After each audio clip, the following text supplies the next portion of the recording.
Okay, hello everyone. We are back for the next scenario, or maybe it's the first scenario of Dunwich Legacy, The House Always Wins. Superfang and I will talk about how this one goes. And remember, this one could be your first scenario or your second scenario, and it does change how the scenario ends up going. So let's go ahead and get into it. Yeah. So this one is it starts off very weird. You start off with La Villa Luna, but you start off in the casino effectively in the back of this Italian restaurant or whatever it's called. I think it's a restaurant. It is a It restaurant. is, yeah. Um but you're going around, there's no clues to get except at the front. But you need to get clues, and the way you do that is in a variety of ways. You could, tell a friend to go get some information for you. You can go have a drink, or you can gamble at the card room. All the while, this guy, the Clover Club pit boss, is following you around, making sure that you don't gather clues on his watch, because he will attack you if you gain clues when he's at your location. So watch out for that guy. He starts in play. hmm And what happens if he attacks you? Is it just a 2 damage, or do you immediately advance? So it is 2 damage. You advance if you deal damage back. So the only if this guy attaches to you, the only way for you to not to early advance if you somehow get him off you, either by evading. That would be the only way. Ah, Um, because otherwise that's pretty tough. If this guy attaches to you, that can be pretty tough. yeah. So just as a rules note here, he is aloof, but he does have Hunter, meaning he still does come after you if there is no one at his location. So if there is someone who's there, then he does not move. So one strategy you can do is just park someone at his location and the other investigators go get clues elsewhere. Yeah. Generally, my strategy for this one is turn one, someone gets these clues, and then you leave someone behind. Oh, actually, well, Both players, everyone yeah. stays behind. This guy moves here, and then you leave someone behind as the rest of you go around in the club. Yeah, this is a small little map here. I've only played this in 2 or 3 players. Does that, restriction become tougher at 4 players, or do you just leave someone behind? I generally just leave someone behind, or if let's say that you can leave someone in the lounge as well if they're getting bored or That's right. whatever. Yeah. So you need 4 per player clues, which is a lot. It is a lot. So there is one per player here, hmm and there's a total amount here of two per player for everyone. If everyone takes a drink, then you get two per player here, hmm and technically there is uh two per player here if everyone does the ally asset thing. Right. Um, Limit but once per that's game is per investigator, not per the whole group. correct. So there is a way to do that, but more often than not, you're going to the card room and you're gambling, and that's the main ways you get clues. Yeah. And let's just look at that real quick here. So you spend 2 resources to gamble, which is thematic, of course. You reveal a random token. If it's the Elder Sign, hooray. If it's an even number, and what is in the bag at this point? There's just So I believe there are two skulls and there is one cultist, and potentially there is a tablet if you did this scenario second and you did not save the students. okay, but the right. So the numbers don't refer to the modifiers. They have to be the actual numerical tokens. So 0 or 2 Correct. or 4 are the even numbers. Yes. Oof. So you need to get lucky and hit on one of those. If not, you're going to be losing a lot of money and actions. Yep. Indeed. Yeah, I mean, the good thing is that if you don't, I mean, nothing bad happens other than you wasting your money in actions. But Yes. yeah, However, you can cheat if you want. You can indeed cheat. Um, and honestly, once you've cheated, you can just be like, okay, we're going to cheat the whole time because you only remember that you cheated once. right. Um, and so you can basically be like, every round, someone's going to draw an Elder Sign. There are consequences for cheating, of course. If that's something that you don't want to risk, then maybe that is a thing. But there is the option to cheat. There's also consequences for taking a drink. Indeed, and we'll get to that when we get to the encounter deck. hmm Anyway, once you've done Um, all that, yeah. Once you've done that, you are going to go and you find a darkened hall in the back of the casino, which is this location.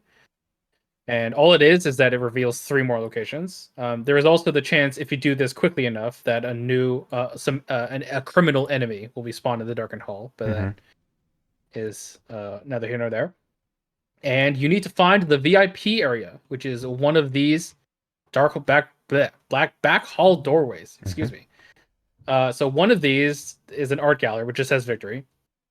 And This clues. is the VIP and clues, indeed. Here's the VIP area. It's actually pretty tough to be here. You don't get to upkeep if you're in the VIP. I mean, you get to ready, but you don't get to gain resources or draw cards. So it's pretty tough to stay there. And the last location, the infamous back alley, I would say, Yep. especially with people who've played this game before. Um, we can just start right now. It has the action to resign, which you can do obviously, but you will need to do later on. But it has victory on it, and the problem is that when you are eliminated from the game, either by resigning or being defeated, you drop all of the clues that you have on the location that you were at, which means that if you resign here with clues, you do not get that victory because the clues will be here, which definitely was a mechanical design oversight. Yeah. So what it really ends up meaning is that so all three of these locations have victory and clues. So you're kind of just getting two of the three. So I've definitely played it where you go to the back hall door or the back alley first, you get those clues, and you end up spending them, and you just never go to the art gallery, and that's okay. You don't end up dropping any clues that way because you spend them from advancing the act. But yeah, you just can't go to all three locations. Exactly. But once you get to the VIP area, once you spend the clues at the VIP area, this is where the main branch of the scenario happens. If you're playing it first, you're going to go to All In, and Dr. Morgan is going to appear in the VIP area, um, very unconscious, I guess. Or Yeah, no, he's kind of just, what is and he doing? he's dazed or something, in a Yeah, something like trance. that. Okay. Yeah. And you have to go talk to him. And once you've talked to him, then you can resign. And if you have control of him when you resign, then you get to keep him. Otherwise, you don't. Hmm. Um, However, if you have not played this, then Dr. Francis Morgan is gone. He is not there, and you instead go to Fold, which spawns a different guy, Peter Clover. Where does he spawn? He spawns at the Clover Club bar. It's over here. So notably, that's much further away. Indeed. You're also going to spawn an abomination enemy at his location, Hmm. which you'll see later on. They're pretty tough. And he's going to take damage for every round it takes to get to him. So you have a very short time limit to go get Peter Clover if you want to go get him. You could ultimately just resign as well. That is the way that this scenario ends. But getting Peter Clover is very tough. Yeah, and getting him out. Indeed, yes. The one ruthless thing about the scenario is that if you do not resign, it punishes you in the hardest way possible. I believe. No, I'm sorry, my mistake. If you resign, it's fine. If the agenda dooms out, Mm. it's very, very bad. Um, I believe, yeah. So basically, everything bad happens. You suffer a physical trauma. You are unconscious for several hours. You do get an experience as a penance, but mainly the thing is that you don't. You lose Henry Armitage in Mm. the next interlude. That's right. But you do get good experience for that too, I think. That's true. That is true. Okay, let's look at the rest of the agenda before we go on, because that has some consequences. So first off, if you take too long in the first act and you move on to agenda 1B, I believe the criminals lose aloof. Correct. Yeah. Agenda 2A does not have that the criminals have aloof Hmm. anymore. And Um, again, another part here, if you did complete extracurricular activity, you do immediately lose the next 3 rounds and go on to the uh, the backside of this one, which gets yeah, us the which hideous abominations. yeah, and also removes La Bella Luna, meaning that you can no longer resign from that location. You have to find the back alley. Hmm. And spawns a hideous abominations as well as shuffling in the striking fear encounter set because Yep. it got scary. Um, I will say these enemies are, oh god, I hate them and they're also really cool at the same time, which is why I like them because I hate them. But like drawing this guy off of the agenda flip and then actually having to draw on counter cards as well is that can be pretty tough. That can basically end the scenario for you if you're not careful. Yeah, Um, so but in the last week's video, we looked at the victory point enemies in extracurricular activity, and it was like a 3 health enemy. This Yeah. time we get a 5 health enemy that does 2 damage and 2 horror. Uh, wow. Yeah. Yeah, it's tough. Especially if this is level 0, you're like, I need 3 actions to kill this guy at 4 combat. It's tough. Now, the conglomeration of spheres themselves are also notorious for their forced effect here. So after you attack them using a melee card, you discard that card. I'm trying to Yeah. remember now, if you end up killing them with a melee card, like it does the final damage or 2, I think this is gone before that forced effect happens. Probably against yeah, after you perform an attack. Yeah, it doesn't create a lasting effect, so it would only trigger if this thing was still in play. Yeah, I think So so. I think so. It's a little bit of it's a little wonky rules wise, Yeah. because I would imagine that even if you kill it, you should probably still discard it anyway. But maybe I'm thinking of the fiction wrong. Maybe it's actually grabbing it from your hand or something. Well, it's the last Um, one, right? You did it's yeah, it's grabbing the melee card when you know are trying to deal with this yeah, massive spheres here, and the last one you get to pop the bubble and it's gone, so you're good. I guess so. I don't know. Yes, Anyway, a little confusing. yeah, but it's a pretty easy monster to fight. The problem is the 6 health and 6 health. yeah, not being able to use your melee weapons. So, Yep. but everyone can help. Like it's not a bad idea to have, even Daisy to start punching it. Yeah. I find them actually okay in this scenario, and I find them a lot harder later on in the campaign for whatever reason. Interesting. Hmm. Yeah, I can see that. Well, I don't know. Okay, maybe the conglomeration of spheres. Yeah, I think the servant and lurker though is pretty tough. Yeah. For me, the conglomeration of spheres is tough because the only way to deal damage compressed, yeah, action compressed damage is by shooting a gun at it. And you don't got a lot of bullets. That's right. Um, No, I think the reason why I find it kind of okay here, depending on, I suppose, which version of the scenario you're playing, is that they're usually not in a huge pack at this point, and you can kind of concentrate on them. So one of them, what happens? One of them automatically comes out, right? yeah, And one of them comes out when you advance. the agenda, No. It's this thing. It's if you did this 1 second, one pops out at Peter Clover's location. right? Um. Okay, yeah, that's Oh hard. yes, But on the as agenda well. flip, yeah, Yes, correct. It also spawns one of them. yeah, I find that to be okay because usually you can leave someone back to deal with it, or you're just far enough away. Maybe. Yeah. I guess it depends on, again, when this agenda flips. Yeah. It's also tough because the agenda flip shuffles the rest of the set as well as the encounter discard pile in the set.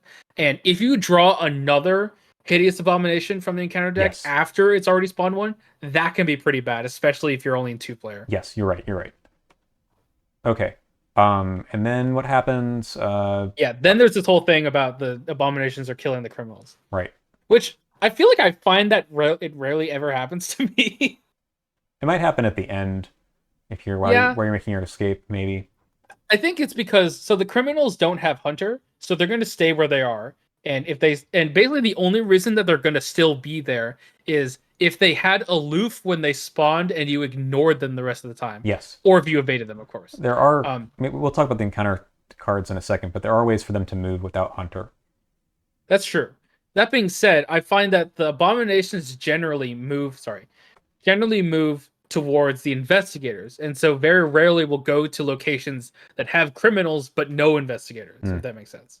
Yeah. So There's a couple of choke points though, like the card room and the hall, where it might happen depending on where everyone right. is. But in 4-player, probably never going to happen, right?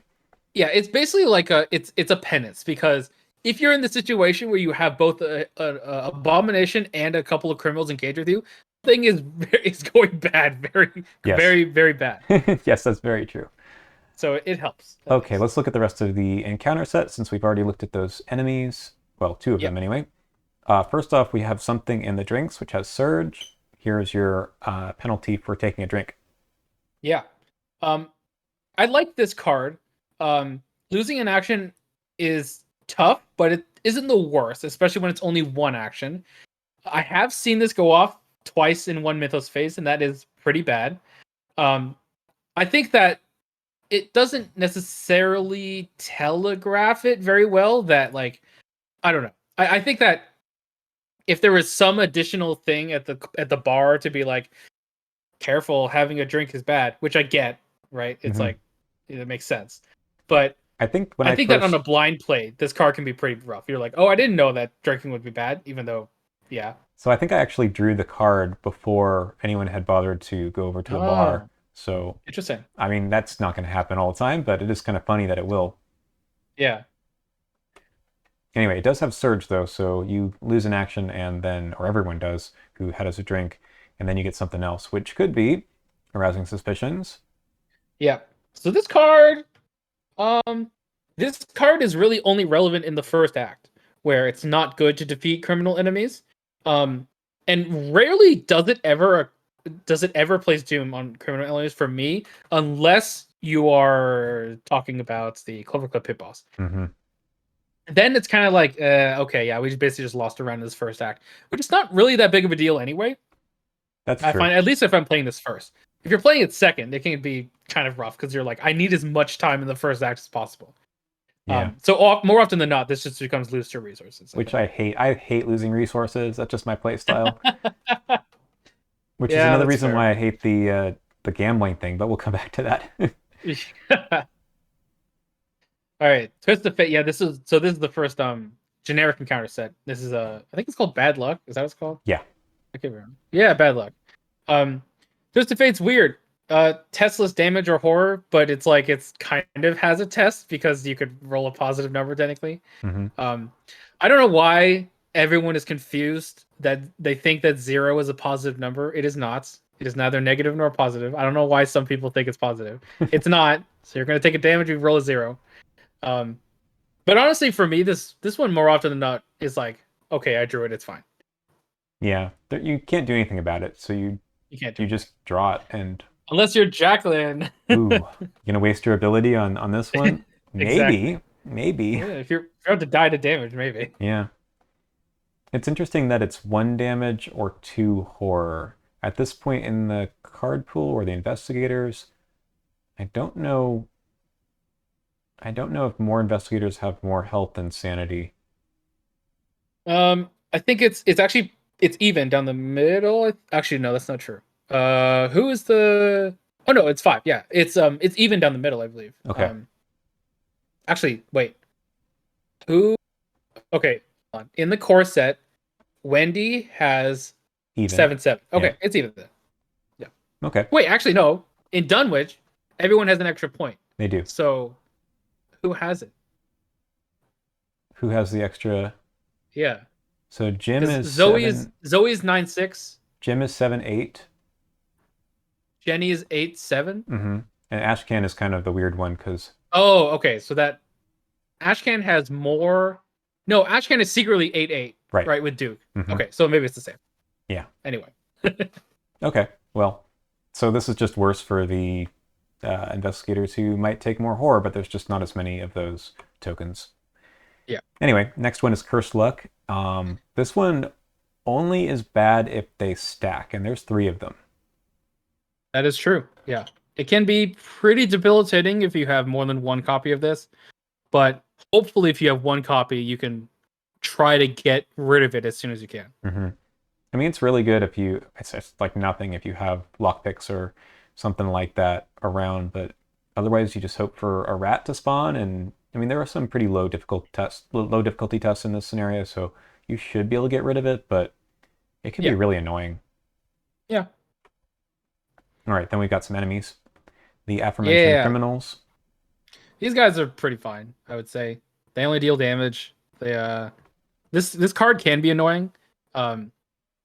Especially if it's in the later rounds, you're like, oh, I forgot about this enemy. Now it's going to come to me. Mm-hmm. It's also tough that they move and then immediately attack you. So this can be bad for people like Daisy. They could potentially take like up to 3 or 4 damage off of one encounter card, testlessly, which is pretty bad. Yep. However, that's why you have Daisy always next to Roland, because they can technically engage Roland instead, and therefore they're not engaging Daisy. That's right. For They the do not result have of prey. running down. Mm-hmm. Correct. Which is a little bit of a weird thing where you have to think about that. Where like, oh, they don't have to engage me because they're just moving towards you. Yeah. But I you find know, them to be, I mean, the retaliate on the mobster is super annoying. If you shouldn't fail a test, but sometimes with the curse luck and other stuff going wrong, it'll happen and you're like, okay, I just lost my resources for nothing. okay. So I was about to ask. I'm like, the damage isn't so bad, and then I was like, no, is it because you don't like losing resources? I hate losing resources. I need them all. Okay, fair enough. Fair enough. The other guy's okay. Although, Yeah, yeah, I got to tell you a funny story. I tried playing this sometime at the end of last year. I think I was playing Agnes with Power Word, and I thought, yeah. oh, there's this guy, can heal 2 damage at once. And then Oh no. I noticed the effect: you cannot gain resources if he's engaged with you. Uh, anyway, Oh no. yeah. Okay, well, yeah, they're fine. You should be able to deal with them. Yeah, The forfight they is only have 2 health. Yeah, the forfight is not easy, but you should have a way to deal with the 2 health. Yep. Then later And on, we already. yeah, we talked about these Yeah, we. guys. Yep. Rats are here. Uh, rats are here. Yeah. Something for a fighter to do in the first act, hmm And or honestly then anyone. and then the striking fear encounter set, which is honestly very tough at the end as you're trying to get out. The frozen in fear is, well, it's tough. Yep. There's going to be a lot of moving in the last part of the agenda or in the act, hmm particularly because you have to move to the back alleyways. And as long as there's a bunch of enemies around, then you're like moving and fighting. That's all bad with Frozen in Fear. So Yep. it's tough. And Rotting Remains is here too. Yep. All right. Anything else you want to talk about before we give some overall ratings? Do you want to quickly go over the scenario reference Oh, yes, card? yes. Well, you know what I'm about to say. You're about to say that you love the cultist. Uh, I do. It's very fortuitous if you happen to pass or draw that token and pass the Yeah. test. Yeah. It's fun. It's actually I really like the cultist because it always feels good when you're like, oh yeah, I just played it emergency cash. Um, okay, so I'm gonna defend the skull for right now. Sure. Um, I never spend the money. Why would you ever spend the money? I don't know. Maybe to get rid of curse luck. Yeah, but like you could just do it on another test. I think it's fine. Like it you don't have to spend the money. You don't need to. Yeah. No, I don't think I've ever done it. Yeah. To be fair though, the tablet though, losing 3 resources is bad. Also, I don't know why it says discard 3 resources. Yeah. Well, I mean, I usually keep my resources in my hand. I don't know about Yeah, you. there you go. Yeah. Yeah. Okay. Let's talk about some rankings. Let's do it. Okay. How different is each playthrough? We said this the last time. You could play this first or second, and it's kind of a binary. If you play it first, you have the option of getting Dr. Francis Morgan. If you don't, then you have Peter Clover. So there's kind of two versions. Yep. Um, I the outcome of whether or not you rescue Francis Morgan or Peter Clover does have, or I mean, particularly with Peter Clover, does have far-reaching consequences in the rest of the campaign. Um, and I think that while the scenario itself doesn't change in terms of the first act, the second act, and the third act specifically, um, I mean, except for the third act, which is different between the two playthroughs. Mm-hmm. Um, I always find this one. I mean, okay. Let me start over. I generally enjoy this scenario more than House Always Wins. However, I would admit it's not as replayable as House Always Wins when it comes to the resolution of the scenario. Extracurricular That being activities. said, that being said, I do think that the end of the scenario, not just because of the two different acts that pop up, but because of the way the encounter deck is structured, leads to very different play patterns on whether or not you find the VIP area soon or the back alley soon enough, and how many enemies start occurring during that last act. It can really it makes that last act very volatile in how you deal with it, and it's kind of like it's just on the tipping point. Um, so yeah, I think I gave extracurricular activity 2.5. I think maybe it's my bias, Hmm. just because I really enjoy the whole two different versions of the scenario thing. But I think I'm gonna put it at a 3, mainly because I think that the scenario wildly differs whether or not you played it first or second. Um, when it comes to getting Francis Morgan or Peter Clover. Yeah. So the other part of this is, goes into how often are you going to play this one first versus second, given some other things in the campaign and the way extracurricular activity works. Hmm. I don't know. I mean, the other thing is like the parlay test is the same. It's 3 willpower no matter what. Yeah, It's just a little tougher because you're in a different location. yeah. I think for me it's more about where it is, the the the difficulty of getting there, and also what it changes further on. Yeah. Like it leads to a very different outcome where like, okay, we got Dr. Francis Morgan, we can turn the corner and then leave. Whereas they're like, oh shit, Peter Clover's still there. We have to go all the way back in and then get all the way back out.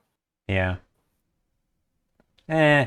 I'm That's my gonna. opinion, though. It's of course it's my opinion. Yeah. No. I mean, I totally get you. I'm gonna just go with 2.5 here because it's got two different things, but it does sort of feel samey, and ultimately, like even the first act is just going to be the differences are whether or not you end up, seeing allies in your opening hand to sell off to the mob. Yeah, Which it just kind of feels like there's a set pattern to how you play this one, and I yeah, don't think that's it fair enough. changes much. So I'm gonna go with that. It's not bad. Hmm. All right. Maybe there's Okay. maybe there's a lot to talk about with fairness now. Yeah. Hmm. Mm. This is yeah, okay. Well, okay. Let me start with the first part about mitigating randomness, because I feel like a lot of players, and I'm not trying to insinuate anything about you Hmm. specifically, um, are risk or not, sorry, are risk averse to cheating in this scenario. Um, and I'm not talking about the game, of course. I'm talking about the action to cheat because I cheat all because the time otherwise. indeed, yeah. Because actually, we didn't actually go over this with the resolution. If any player cheated, then an Elder Thing will be added to the Chaos bag for the remainder of the campaign. And yes, the Elder Thing actually can get pretty tough. I remember the Elder Thing being especially bad in the final scenario, Lost in Time and Space. Um, but I do think that at a certain point, if you're like, I have lost two or three of these rolls on in the card room, I think it's okay to cheat. Mainly because I don't think that adding the token is that impactful. Yes, it does. I understand about the token math, and you're like, I don't have to worry about it. Otherwise, if it's not in there, Hmm. but I think that that is a way that is what you're supposed to do. If you're getting not very lucky, you are supposed to cheat rather than just being like, "Oh, I guess I just didn't get it," and just wasting 3 actions to gain 2 resources and try it again. That's just my opinion, but So I you're think that in that sense, the scenario gives the players the ability to mitigate that randomness, specifically with the card room. hmm so you're right. I've never cheated. Okay, yeah, I've never bothered. Um, but I think it's hard for players, especially on their first couple go rounds on this one, to understand if cheating is worth it. In other words, like, do you have time to uh, just take some more resources and try again? What kind of pressure does the scenario have? And it's only, I think, until later where you say, wow, I wasted, a couple of rounds at the beginning of this game without really knowing. I'm not really sure there's a good way to fix that, but I've always just sort of thought that, well, if I get lucky on my next pull, then everything's going to be worth it, and it's almost like a fallacy of kind yeah, of sunk cost, right? yeah, Like I didn't cheat on the first pull, so I'm not going to cheat now. And I understand that that's probably wrong, but it right. feels kind of weird. I To, mean, I agree. Um, I think that it, in if anything, plays more into the aesthetic and the experience of it, where you kind of feel like you're gambling because you're like, if I just don't cheat, I'll get it this time for sure. Mhm. Um, and that's more of that the theme. Yeah. I do think that, I mean, gambling is inherently unfair, so that would definitely contribute to this rating. So I don't argue there. hmm So I gotta think about this. My real beef with this part of the scenario is it's less to do with the gambling aspect and more, well, it's part of the gambling aspect. It's more that you show up with your deck of cards and you don't actually get to do the thing that you're intending on doing. And maybe this goes on the next slide with balance more, but I'm not sure. And you have those two clues at the beginning on the La Bella Luna, the Yep. door, whatever it is. Um, and then after that, you basically have no use for anything in your hand other than maybe discarding an ally. But even that is feels kind of weird. Like, did I actually need this card or not? Like, you might need that beat cop or guard dog later. So it feels like you're almost playing a different game at this point. Mm-hmm. And that kind of first question here gets me: are there interesting and meaningful decisions for the players? Like, sure, but are those decisions the ones that you showed up to do? Right. Yeah, I think I get that. I think for me personally, the first act doesn't last enough time for me to feel that for the entire scenario. Mm-hmm. Maybe that's because I cheat and get it over with as quickly as I can, or because I'm lucky. Maybe that's the reason. Um, but I do think that if that first act only lasts like 2 or 3 rounds, then you're like, that was an interesting thing. We get in here, we gamble some things, and now we got to the real game where you're like in the back hall and you're like to find, get clues. Um, so I agree. I think that in in essence, what we're discovering is that the scenario isn't as fair as it could be because we have very differing experiences with how the first act in particular plays out. Yeah, those four per player clues just feels like a lot to me. I know you get them two at a time basically, but it just seems like you could, and I have, I suppose, spend a lot of time uh, failing at the gambling part. And then the other option of like, I mean, usually what I'm doing is I get the two clues, and then I go sell off an ally, and then Yeah. I have to succeed on the gambling part twice. And Do maybe, you take drinks? no. Oh, interesting. So I take drinks pretty often. Hmm. Like if I feel like I'm not getting very lucky, I'm like, okay, I'll just take a drink. It'll help along. So I guess, I mean, again, I'm sure that the designers math this out a little bit about the number of actions it takes, but I feel like moving to the bar, spending that action, do you have to spend resources for that, or do you just, Yes, it's 2 resources. yeah? And then moving to the card room is not worth it because you're going to lose those actions later, and that kind of compounds in the part of the game where you really want those actions. I can't imagine a frozen in beer and something in the drinks in the same round where you're like, okay, well, I have my one action to move and that's it. No, that's fair. I think that that's honestly fair. Um, I think that the way that the map is structured, it means that if you're playing in 2 player and you don't want to have someone just sit at the La Bella Luna, you can have them split up from the lounge. One goes to the bar, one goes to the card room. Hmm They each do one action to do their thing, and then if they didn't find enough clues at that point, they can kind of swap, and then have the person who's in the card room go to the bar, person who's at the bar go to the card room, and only then you're like, okay, it's necessary that we have to both take drinks at this point. Um, I think that there's ways around it. I do agree that in a blind playthrough, this isn't very evident on the ways that you can hide around the pit boss or how many actions you think you're gonna only have to take. hmm Um, but there's definitely ways around the sort of having to take drinks and not having to take drinks and stuff like that. I Yeah. think there's ways to play around it. I mean, I will say it is like to the designer's credit that we're even having this conversation, right? Yeah. That there's something interesting going on here about some strategy. But again, the biggest issue I have is I like to like play. I want to play my deck, right?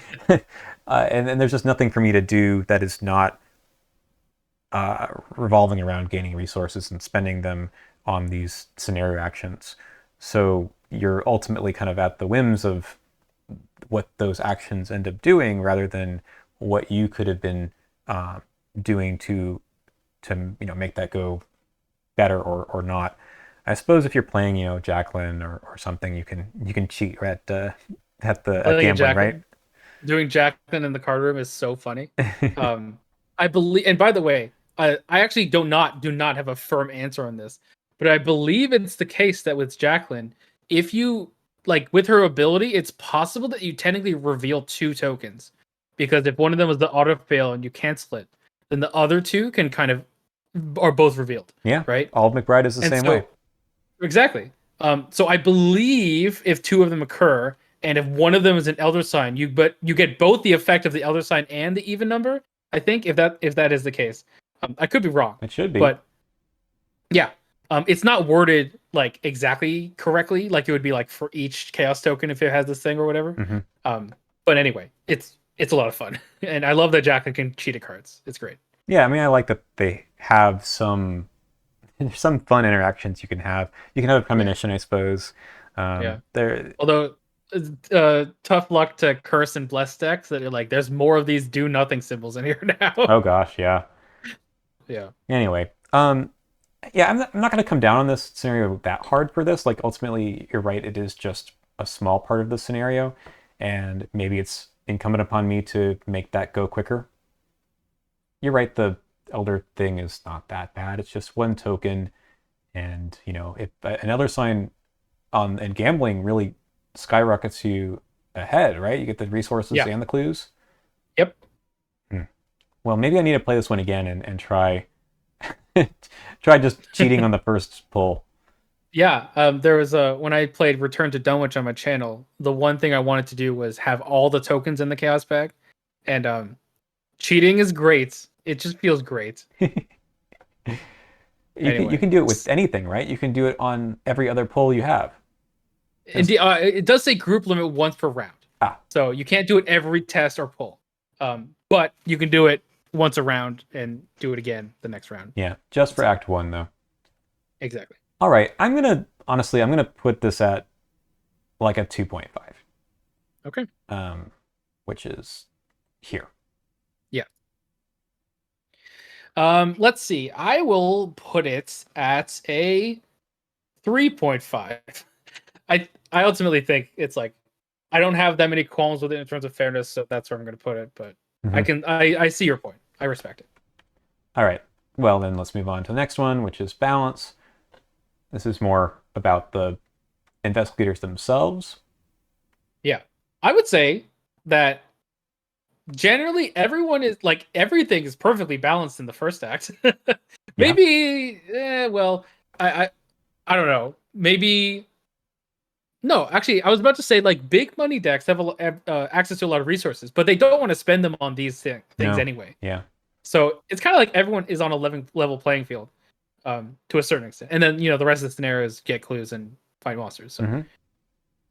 um, you know what? I'm gonna actually that's not true. um, there could be a lot of enemies in this scenario. I will say, like dealing with enemies in this scenario in particular can be pretty bad, especially with so much health on the abomination enemies. Yes. So for more flexy type investigators or mystics with limited charges on spells, and also even guardians that like are like my whole build is that I do melee weapons. Well, whoopsie doo. Um, that's tough.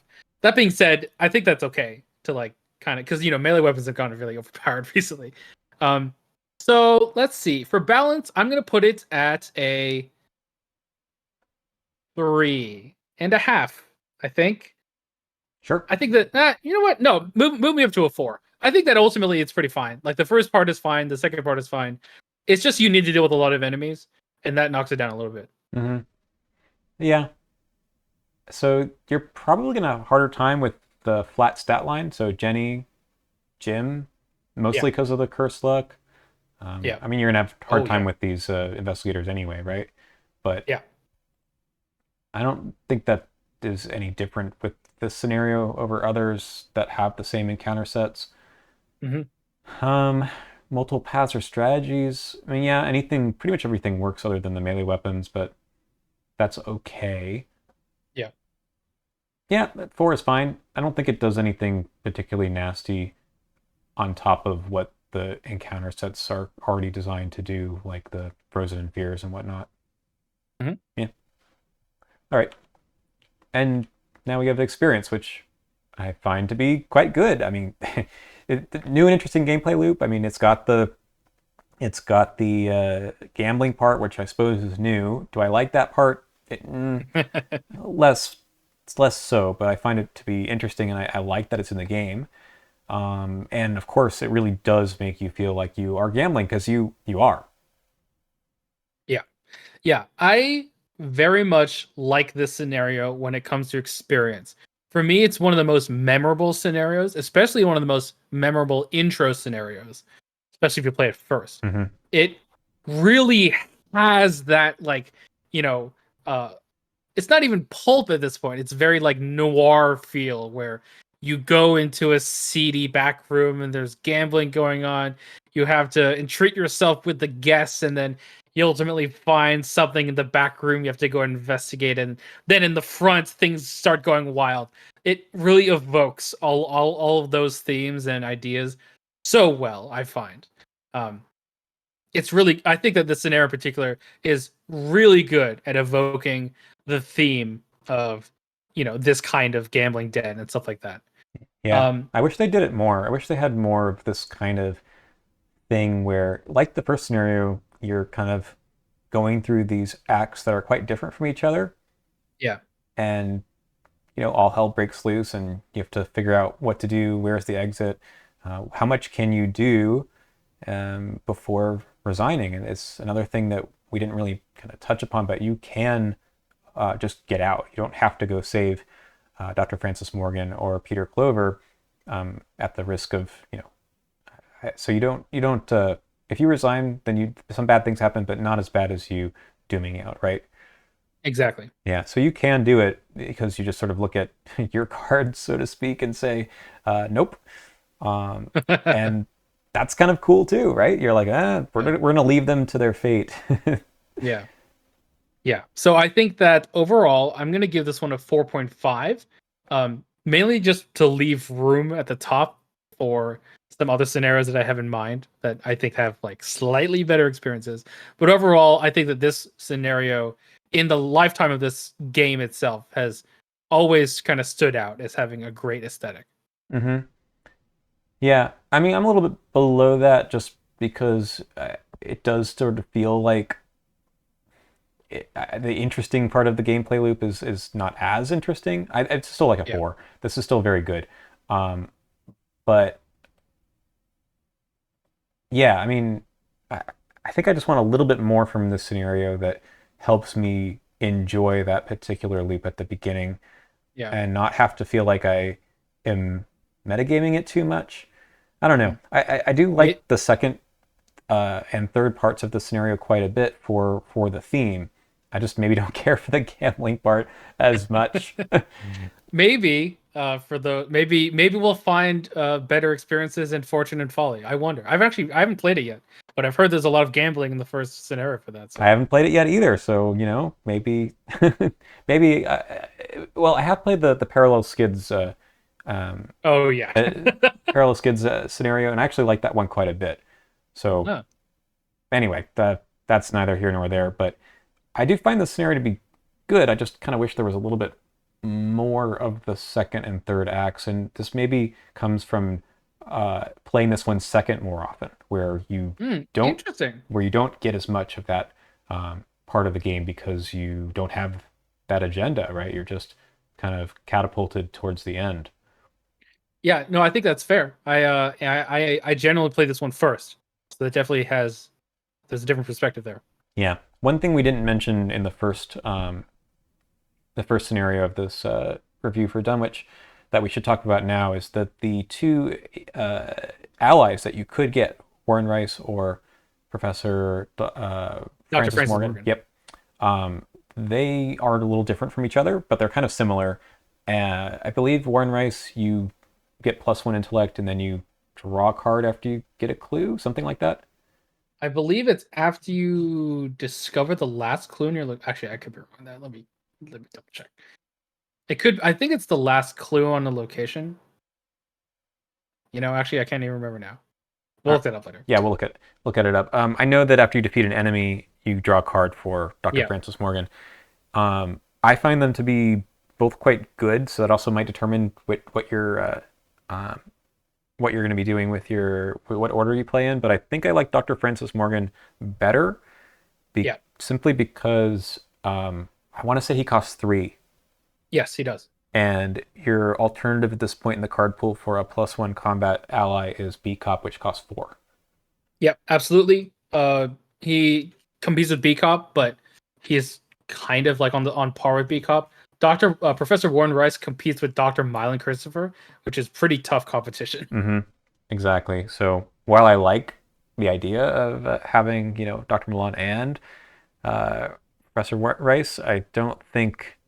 I think generally you're going to play it to get Dr. Morgan, Yeah, and then you do get a benefit for saving Peter Clover if you do end up going with this one second, and that comes yeah, up later in the campaign as well as in the return to. So we'll talk about the return to yes, now. yeah. Let's do it. All right. All right, let's look at the return to changes. First off, there is a new location and a different version of the Clover Club. So this one replaces the old one. It's a little odd. It says, well, it is Act 1. You get a chance to spend an action, not to discard an ally from your hand, get clues, but instead look at the top card of your deck. If it's an ally, you may put it into play, otherwise draw it. Why would you do this?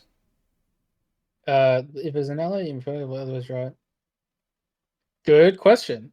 Because you're Norman Withers. I guess. I mean, yeah, that's never gonna happen.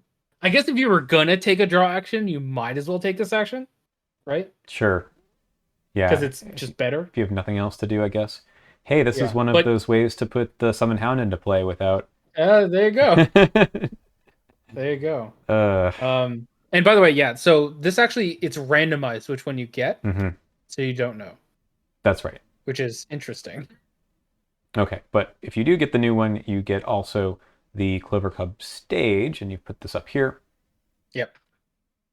And take an action, spend a resource, put the resource on. If there are 1 per investigated resource on it, you gain 1 per investigated clues, which is definitely a more reliable way to get clues than having to do an ally. I believe it's the same amount of efficiency when it comes to resources or resources to clues, but anyone can spend the resource and put the resource on it, and also anyone can get the clues. So it's like you don't have to spend 2 at a time. You can only spend 1 if you're there, and then someone can gather them all together. Yeah, it also makes the map a little bit bigger, right? Yeah. Maybe that's better for avoiding the pit boss. I don't know. Yeah. And ignore this one way. This card does say it's connected. The bar is connected to the stage, so it does go both ways. Yeah. Anyway, Um, that's not that's a all. big That's everything. difference. Yeah. That's basically everything. Okay. And then the encounter sets. So we were our first look at the replacement for this is Striking Fear, right? Correct. I think Yeah. So probably. this first one is a replacement for, I want to say, Rotting Remains. Yes. Hmm. Kind of strange. It's like Hunting Shadow or the other one. Oh. Yeah. It's uh uh. Oh no, what is it called? It's the other one. It's the other one, the one we that always gains Surge. The one that always gains surge. Um. Oh no, this is gonna kill me. I know.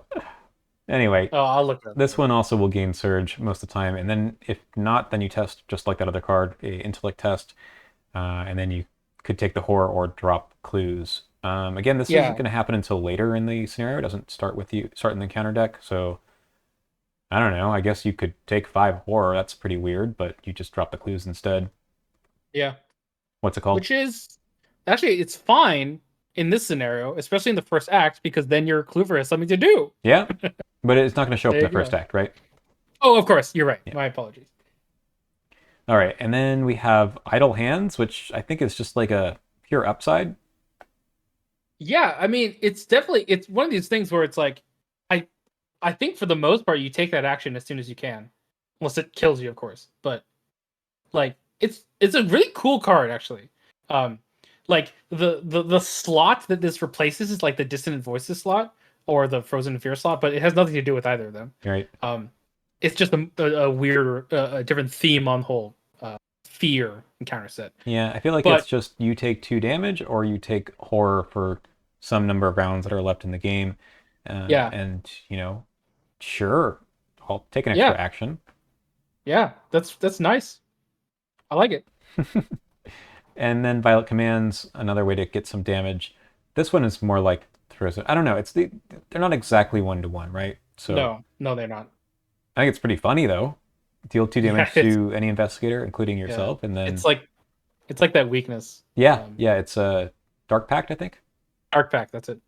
Yeah, cool. Yeah, All right, and then we have caught cheating. So here's a reason to not cheat. there you go. Yikes, that's awful.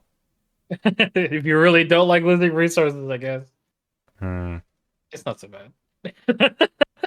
2 resources and a damage? Hmm. I mean, resources are barely a resource. It's fine. I know I said that. It came out of my mouth. I was like, what have I been saying? But you know what I mean. All right. I get it. How about raise the stakes? I don't remember this Yeah, one doing much. no. I think that ultimately it can be pretty tough. I would say that generally I lose 5 resources because you probably only have 1 or 2 resources anyway, so it's kind of just like lose 2 resources. Um, and if you can avoid having to cheat if you haven't already, that would be nice. Hmm. But also, if you just remember that you cheated, then you're like, okay, it's time to start cheating at the beginning of the first act. But obviously, if you've already cheated, you can't choose that option again. Right. So, But you can lose 5 resources if you only have one. correct. If you have 0, though, which is pretty difficult actually, Hmm. in the Mythos phase, then Right. you won't be able to. But Yeah, exactly. um, That's probably why I've only done that one. Hmm. yeah. Also, I think that having criminals getting +1 fight and +1 evade is also not the worst thing in the world. Yeah. It's bad if it's Act 1. That's true. Yeah, And I guess that's it. that's it. I don't think it changes much here other than Nope. um, there is some consequences for rescuing Peter Clover, which Correct. is Yeah. not in the first Now, one. right now, if you rescue Peter Clover, in addition to its other effect, which we'll probably get into when that scenario actually occurs, Hmm. there is another effect that occurs in Where Doom Awaits on if you rescue Peter Clover. Right. Okay. Well, those are our first 2 scenarios. Like you said, you mostly do this one first. Yeah. I mean, I think I probably do them about 50-50, but I feel like I've played extracurricular activities more first, even though I Yeah. know, like, theoretically, because you get the alchemical concoction if you do this one first, that it's better to do this one first. But now, at least with the return to, there's a good reason to maybe do this one second. Yeah. Yeah. All right. Well, thank you for watching, and we will come back with the next scenario next time, which also has, some discussion about, like, is there something for everyone to do? And we see a return of some of these encounter sets as well. So we'll see you there then.